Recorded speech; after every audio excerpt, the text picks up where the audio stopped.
My name is Shae Kober, and I'm from out of Clevenger, and I'm in 7th grade. And thank you, Mr. Bird, for helping us get ready for this. And my story was a bit long, so I'm just doing a little part of it. The last person Florence ever hoped to see walked through the corporation's doors.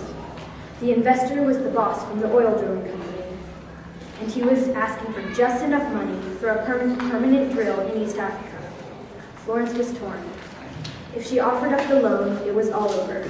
If she didn't, she wouldn't be able to fly or study as he would. Then she had an idea.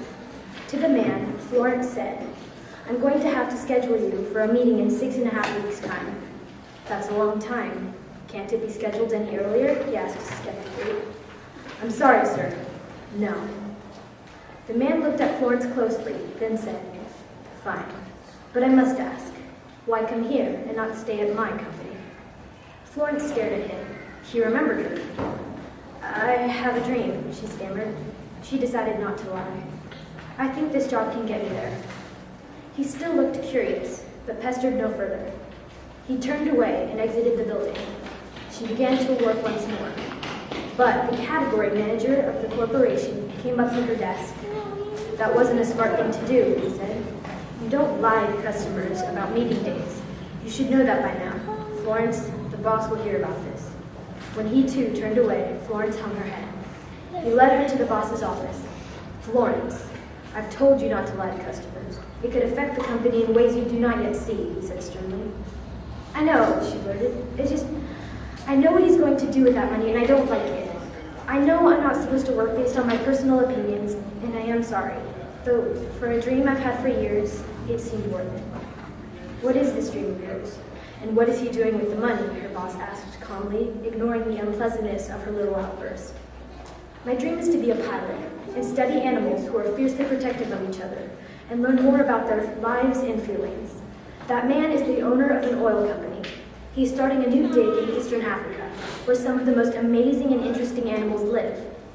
I just don't support the idea of him destroying homes like that, especially in Africa, where the animals are so loyal to each other. I've started my research, and I know that is a great place to study first." He was thoughtful for a moment. Then he said, "You are young.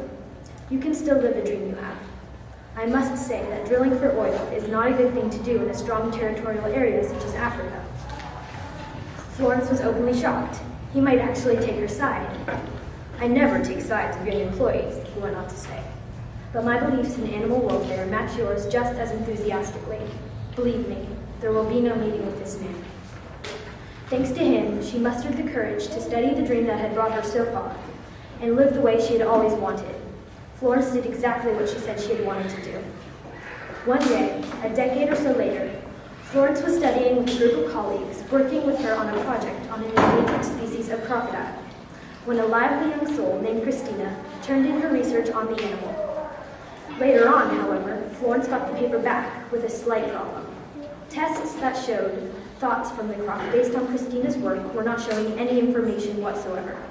Florence pulled Christina aside and asked, "Christina, why did you stop the tests on the crocodile?" "I'm sorry, Florence," Christina replied, "but I think that crocodiles are different from other animals. They most likely think differently as well.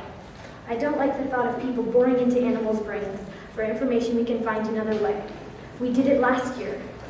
Florence remembered her own objection to her high school job. "I understand what you are feeling. It happened to me as well. I lived my dream that way. We will not perform tests on an animal electronically here."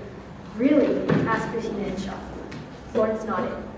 "I've earned a living thanks to a man who stopped an oil well that would have wiped out half the research I've ever done. It's your turn now." Florence lived her dream the way she had imagined it, and she helped Christina live hers. Thank you.